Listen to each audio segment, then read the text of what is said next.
नमस्कार, मी केतकी जोशी टॉक टाइममध्ये तुमच्या सगळ्यांचं स्वागत आहे। आज आपण टॉक टाइममध्ये बोलणार आहोत वंध्यत्वाची कारणं आणि त्यावरचे उपचार, आणि यासाठीच आपल्याबरोबर बोलण्यासाठी डॉक्टर अमोल लुंकड आपल्यासोबत आहेत। IVF तज्ञ आहेत, ते MD आहेत आणि इंदिरा IVF पुणे ही जी संस्था आहे, हे जे हॉस्पिटल आहे त्याचे ते चीफ IVF स्पेशालिस्ट आहेत। खूप खूप स्वागत तुमचं या कार्यक्रमामध्ये डॉक्टर। आपण तर गप्पा मारणारच आहोत, पण तुम्हाला देखील जर काही प्रश्न विचारायचे असेल तर तुम्ही प्रश्न विचारू शकता आणि त्यासाठी आमचा फोन नंबर लिहून घ्या 022-668-99263। आणि आपण कार्यक्रमाला सुरुवात करतोय। डॉक्टर, वंध्यत्व हे आता हल्ली हा शब्द खूप वेळेला ऐकू येतो। नेमकं वंध्यत्व म्हणजे काय आणि हल्ली त्याचं प्रमाण इतकं का वाढलंय? वंध्यत्व, एखाद्या दाम्पत्याला वंध्यत्व आहे असं आपण त्यावेळेस म्हणतो ज्यावेळेस नैसर्गिकरित्याने त्या दाम्पत्याने 1 वर्षाहून अधिक प्रयत्न केले असतील गर्भधारणेसाठी आणि गर्भधारणा झालेली नाहीये। तर ही कालावधी म्हणजे 1 वर्ष सतत प्रयत्न करूनही जर गर्भधारणा होत नसेल तर या दाम्पत्याला वंध्यत्व आहे असं म्हणतो। जर दाम्पत्यांमध्ये जर स्त्रीचं वय 35 किंवा त्याहून जास्त असेल तर मग आपण ही कालावधी 6 महिनेच अशी घेतो। तर हे वंध्यत्वाचं बेसिकली व्याख्या झाली एक प्रकारे। आणि जे वाढतं प्रमाण आहे वंध्यत्वाचं की एक 25 वर्षापूर्वी जर आपण बघितलं तर 10 ते 12% दाम्पत्यांना नैसर्गिकरित्याने गर्भधारणा व्हायला त्रास व्हायचा आणि त्यांना मदत लागायची। हे जे प्रमाण आहे हे 10 ते 12% वाढून 18 ते 20% दाम्पत्यांना आजकाल मदत लागते गर्भधारणेसाठी। म्हणजे जर 100 दाम्पत्यांनी प्रयत्न करायला सुरू केलं प्रेग्नन्सी अचीव करण्यासाठी तर साधारण 18 ते 20% दाम्पत्य किंवा 18 ते 20 दाम्पत्यांना प्रेग्नन्सी होत नाही 1 वर्षाच्या शेवटी, आणि मग त्यांना वंध्यत्व आहे असं आपण म्हणतो आणि त्यांना हे मदत घ्यायला लागते। हे जे वाढतं प्रमाण दिसून येत आहे ह्याचे अनेक कारणं आहेत। लेट मॅरेजेस होत आहेत, करिअरिस्टिक ॲटिट्यूडमुळे दाम्पत्य प्रेग्नन्सीचं प्लॅनिंग लेट करतायत, वेगवेगळ्या प्रकारे प्रेग्नन्सी होऊ नये ह्याच्यासाठी सुरुवातीला प्रयत्न केले जातात। ऑफकोर्स जे लाईफस्टाईल आपण फॉलो करतोय, व्यायामाचं जे अभाव आहे, करिअरिस्टिक लाईफस्टाईल आहे, मॉडर्न लाईफस्टाईल आहे, आपले जे इटिंग हॅबिट्स आहे, पोल्युशन आहे, याच्या सगळ्यांचं फलस्वरूप हे आहे की हे वाढतं वंध्यत्वाचं प्रमाण दिसून येत आहे। डॉक्टर, जेव्हा लक्षात येतं, जसं तुम्ही म्हणताय की 1 वर्ष सतत प्रयत्न केल्यानंतरही गर्भधारणा होत नाही हे लक्षात येतं, मग त्यानंतर काय केलं पाहिजे? म्हणजे पहिली स्टेज काय असावी? डॉक्टरकडे जाऊन कोणकोणत्या तपासण्या करून घेणं आवश्यक आहे? बरोबर, सगळ्यात आधी हे समजणं गरजेचं आहे जेव्हा प्रेग्नन्सी राहत नाही तेव्हा प्रॉब्लेम स्त्री आणि पुरुष दोघांमध्ये असण्याची शक्यता असते। अजूनही समाजात वेगवेगळ्या टप्प्यांमध्ये आम्ही बघतो की जेव्हा प्रेग्नन्सी राहत नाही तर स्त्रीवरच बोट दाखवणं किंवा स्त्रीला एक प्रकारे विक्टिमाइज करणं हे अजून दिसून येतं। तर समाजात हे समजवणं किंवा हे सगळ्यांना कळणं महत्वाचं आहे की मेल आणि फिमेल किंवा स्त्री आणि पुरुष इक्वली जबाबदार असतात। पुरुषांची खूप वेळा टेस्ट केली पण जात नाही। बरोबर, बऱ्याचदा आम्ही दाम्पत्य बघतो की ज्यांचं स्त्रीचे ऑपरेशनही झालंय, गर्भाशय साफही केलंय आणि आता ऍडव्हान्स ट्रीटमेंटसाठी आमच्याकडे आलेत आणि मग कळतं की पुरुषाच्या वीर्यात शुक्राणूच नाही, तर त्या स्त्रीला हात लावण्याची गरजच नव्हती ऍक्च्युअली। असे दाम्पत्य बऱ्याचदा आम्ही बघतो। तर जर आपण 100 निसंतान दाम्पत्य घेतले तर 1/3 दाम्पत्यांमध्ये मेन प्रॉब्लेम हे पुरुषांमध्ये दिसून येतं। 1/3 दाम्पत्य असे असतात ज्याच्यात स्त्रियांमध्ये प्रॉब्लेम्स मिळतात आणि 1/3 दाम्पत्य असे राहतील ज्यांच्यात प्रॉब्लेम स्त्री आणि पुरुष दोघांमध्ये मिळतील। सगळ्यात महत्वाचं आहे की व्यवस्थित कारण किंवा प्रॉब्लेम माहिती करून मग त्याच्या निवारणाकडे जाणं। कारण अजूनही समाजात बऱ्याचदा प्रॉपर सायंटिफिक ट्रीटमेंट घेतलं जात नाही, व्यवस्थित कारण माहिती न करता लोक ट्रीटमेंटकडे जातात।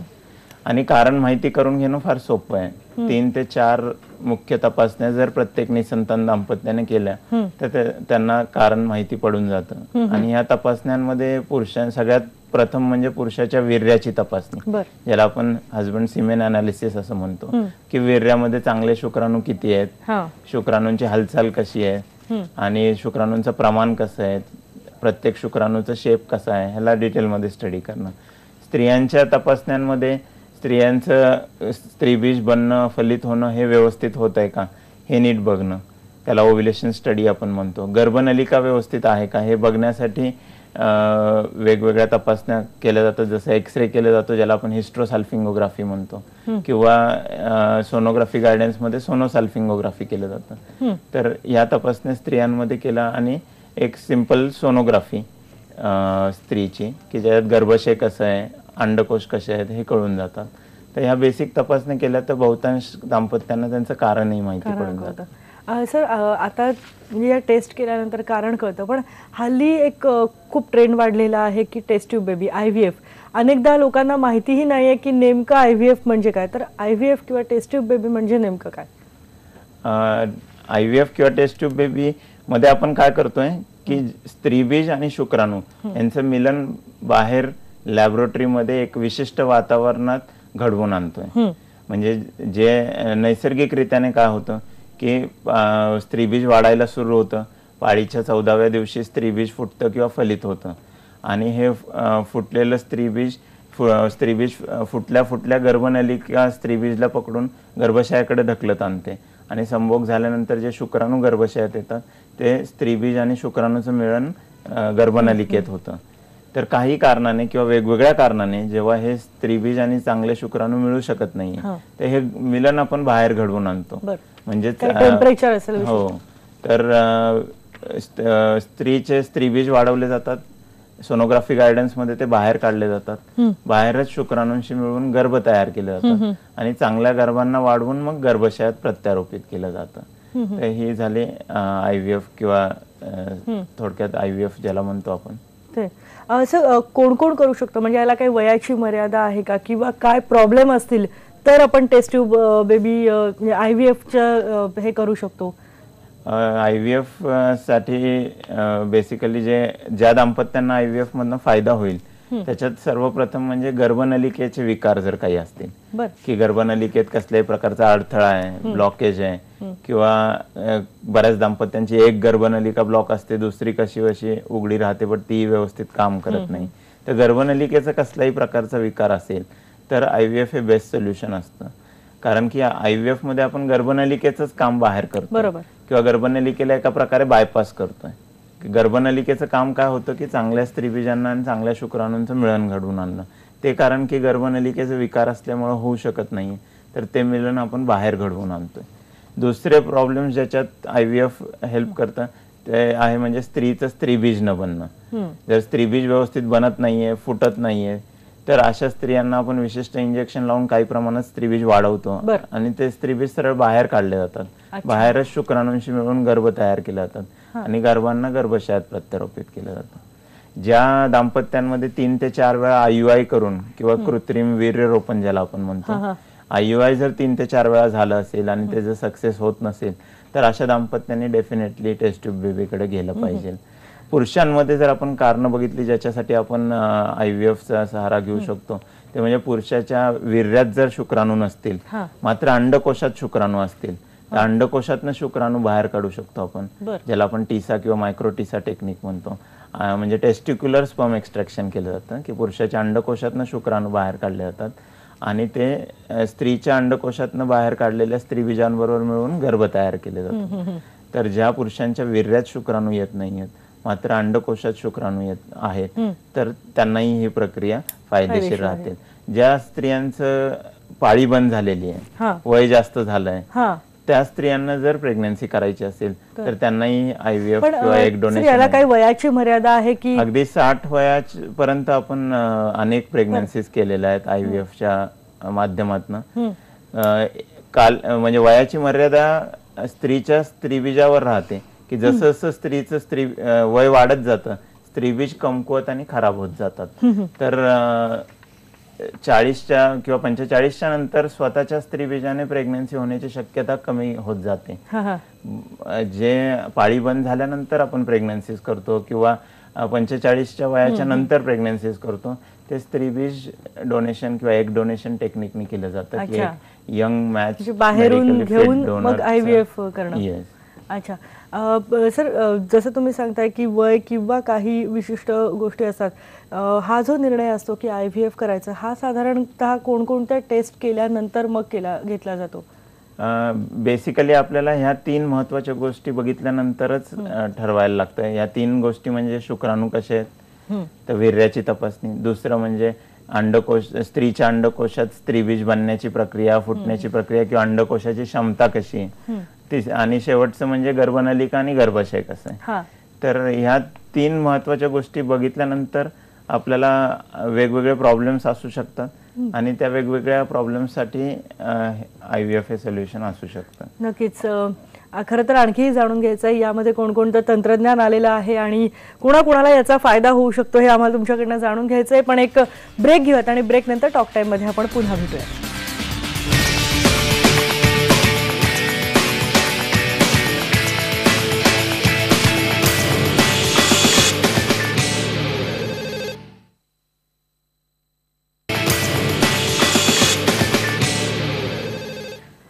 टॉक टाइममध्ये ब्रेकनंतर तुमच्या सगळ्यांचं स्वागत आहे. आपण वंध्यत्व आणि त्याची कारणं, त्याचे उपचार या सगळ्याबद्दल बोलतोय. डॉक्टर अमोल लुंकड जे IVF तज्ज्ञ आहेत ते आपल्या सोबत आहेत.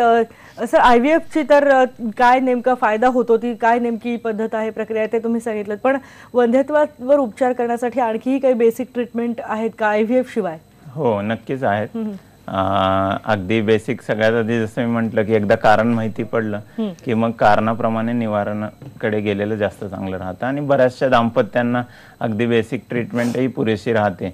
जसं स्त्रीबीज जर नीट बनत नसेल तर स्त्रीबीज बनण्यासाठी, स्त्रीबीज फुटण्यासाठी विशिष्ट औषधं किंवा इंजेक्शन्स घेणं आणि चांगलं स्त्रीबीज म्हणजे वाढवून त्याला फुटवून, म्हणजे फुटून त्याचं ओव्युलेशन घडवून आणणं, त्याला आपण ओव्युलेशन इंडक्शन म्हणतो.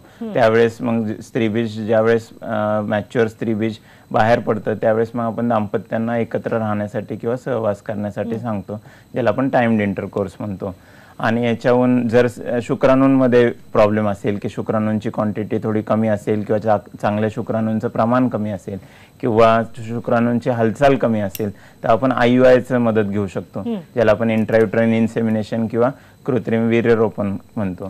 तर स्त्रीबीज बनवून ज्यावेळेस मॅच्युअर स्त्रीबीज बाहेर पडतं त्यावेळेस शुक्राणू घेऊन गर्भाशयात वॉश करून सोडले जातात. ही IUIची प्रक्रिया झाली.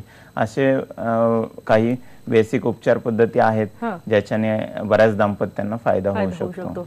एक फोन आहे आपल्याला, मुंबईहून सचिन केळकर आहेत, प्रश्न विचारा. हॅलो. हा बोला. मी सचिन केळकर बोलतोय, दादरहून. हा बोला.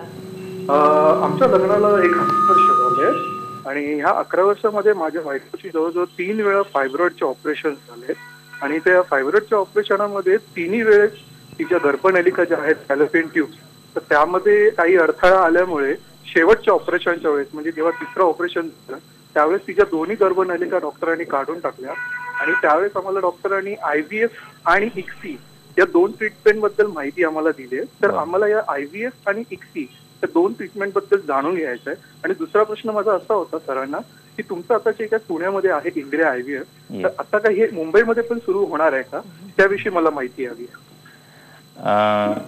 फारच चांगला प्रश्न आहे सर आपला हा, की IVF आणि ICSI मध्ये काय फरक आहे. कारण की आता तुमच्या वाईफच्या दोन्ही गर्भनलिका काढून टाकल्यात किंवा ब्लॉक केल्यात आणि गर्भनलिका दोन्ही खराब आहेत, तर ऑफकोर्स आपल्याला टेस्ट ट्यूब बेबी हाच पर्याय असणार आहे. दुसरा काही पर्याय आपल्या समोर नाही आहे.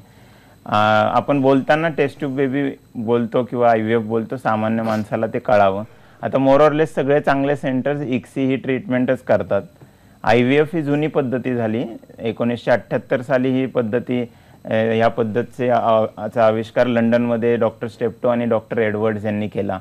आणि IVF मध्ये आपण काय करत होतो की स्त्रीबीज बनवून बाहेर काढत होतो आणि बाहेर निघालेल्या स्त्रीबीजावर चांगले शुक्राणू सोडून देत होतो. त्यांचं नैसर्गिक मिलन होण्यासाठी आपण 12 ते 24 तास थांबत होतो.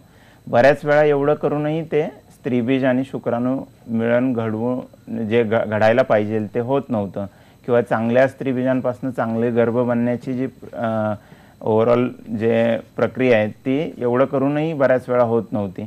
तर ICSIचा आविष्कार झाला आणि ICSI मध्ये आपण काय करतोय की प्रत्येक चांगल्या स्त्रीबीजात डायरेक्टली एक चांगला शुक्राणू इंजेक्ट करतोय आणि प्रत्येक चांगल्या स्त्रीबीजाला एक चांगल्या शुक्राणू बरोबर डायरेक्टली फ्यूज करून टाकतो इंजेक्ट करून. तर एक सुयोग्य निवडलेलं शुक्राणू आणि एक चांगलं स्त्रीबीज याचं मिळून आपण डायरेक्टली सुयोग्य वातावरणात बाहेर घडवून आणतो आणि गर्भ तयार होतात.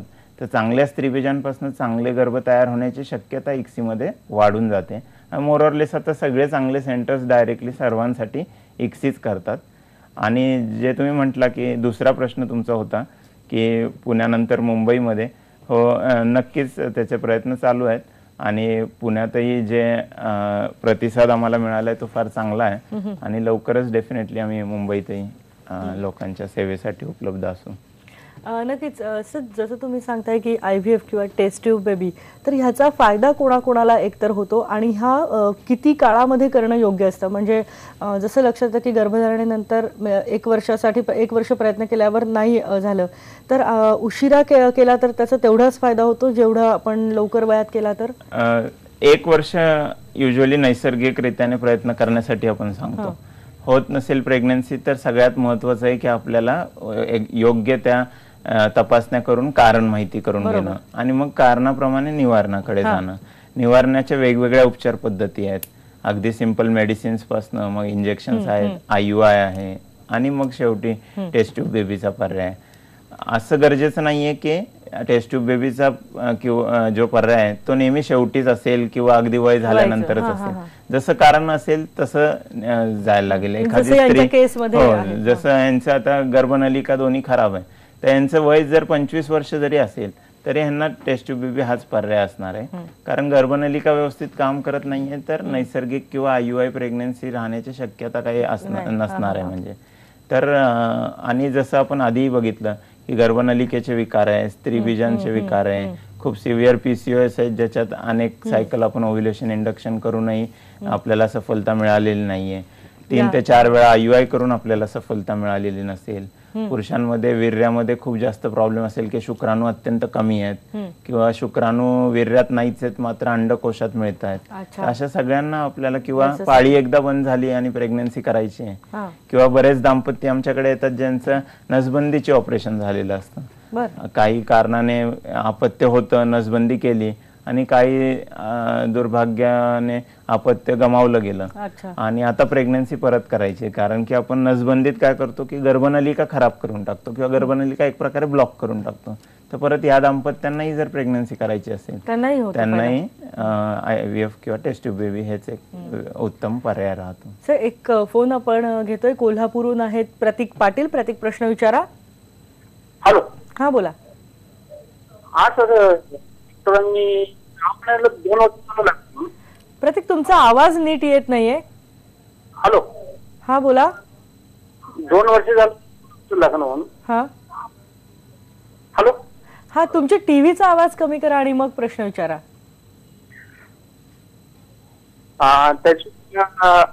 दवाखान्यात दाखवते. आपल्यापर्यंत आवाज त्यांचा नीट पोहोचत नाहीये. आपण पुढचा एक फोन घेऊयात. साताऱ्याहून आहेत सुमित तपासे. सुमित, प्रश्न विचारा. डॉक्टर साहेब, लग्नाला साधारणतः 2 वर्ष पूर्ण झालेली आहेत. आम्ही मध्यंतरी HSG टेस्ट केली तर त्याच्यामध्ये फेलोपाईन ट्यूब लेफ्ट साइडच्या मध्ये ब्लॉक आहे असं लक्षात आलेलं आहे. तर या संदर्भामध्ये नॅचरल प्रेग्नन्सीचे चान्सेस किती आहेत आणि जर नॅचरल प्रेग्नन्सी राहणार नसेल तर त्याला काय दुसरा ऑप्शन तुम्ही सुचवाल? यांच्या वाईफचं वय किती? तुमच्या मिसेसचं 24 वय. 24. ओके. तर चांगला प्रश्न आहे हा. त्यांचा 2 वर्ष झालेत लग्नाला आणि एक गर्भनलिका ब्लॉक आहे असं त्यांना HSG किंवा जे आपण स्पेशल एक्सरे करतो त्याच्यात कळालंय. तर या दाम्पत्यांना आता गर्भनलिका एक्झॅक्टली कसं आहे हे बघण्यासाठी ते आयदर दुर्बिणीच्या साह्याने गर्भनलिका चेक करून घेऊ शकतात किंवा गर्भनलिका व्यवस्थित करून घेऊ शकतात. नॅचरल होऊ शकते की नाही त्यासाठी. हा, म्हणजे गर्भनलिका एक्झॅक्टली कशा आहेत, कुठे ब्लॉक्ड आहेत, त्यांना काही सूज आहे का किंवा हायड्रोसल्फिंग्स आहे का, त्या चिपकलेल्या आहेत का. आणि गर्भनलिका जर खूप खराब असेल, बऱ्याच वेळा असं होण्याचं कारण काही ना काही इन्फेक्शन, TB हे राहतं, तर ते चेक करून घेणं. आणि गर्भनलिका जर दुसऱ्या साईडची गर्भनलिका एकदम चांगली असेल तर यांना नैसर्गिकरित्याने राहण्याची शक्यता असेल. बट ओव्हरऑल बऱ्याचदा काय होतं की एक गर्भनलिका जेव्हा पूर्णपणे ब्लॉक होऊन जाते तर दुसरी गर्भनलिकाही काही प्रमाणात खराब झालेली असते त्याच इन्फेक्शनमुळे किंवा त्याच कारणामुळे, आणि मग ते गर्भनलिका व्यवस्थित काम करू शकत नाही. आणि बऱ्याच वेळा अशा दाम्पत्यांना शेवटी गर्भनलिकेचं काम बाहेर करणं किंवा गर्भनलिकेला बायपास करणं म्हणजेच टेस्ट ट्यूब बेबीचा सहारा घ्यायला लागतो. गरजेचं नाही की ह्यांना लगेचच ऍडव्हान्स ट्रीटमेंटकडे जाणं, कारण 2च वर्ष झालेत आणि वाईफचं वय 24 आहे. पण ह्यांना योग्य रीत्याने आणि अग्रेसिव्हली ट्रीटमेंट करून आणि प्रॉपर मेथॉडिकली जर गेले तर नैसर्गिक रीत्याने राहण्याची शक्यता थोडी कमी राहणार आहे, बट होऊ शकतं. बट यांना मदत प्रेग्नन्सी राहण्यासाठी नक्की लागेल. आणि यांच्या दुसऱ्या मदतीचं दुसरं स्वरूप असणार आहे की ओव्ह्युलेशन इंडक्शन IUI. 1-2 प्रयत्न त्याचे केले, त्यांनी जर सफलता मिळत नसेल तर मग ते अजून पुढे टेस्ट ट्यूब. नक्कीच नक्कीच. खरं तर खूप महत्त्वाचे मुद्दे तुम्ही मांडताय, पण पुन्हा एक ब्रेकची वेळ झाली. आपण ब्रेक नंतर परत भेटणार आहोत.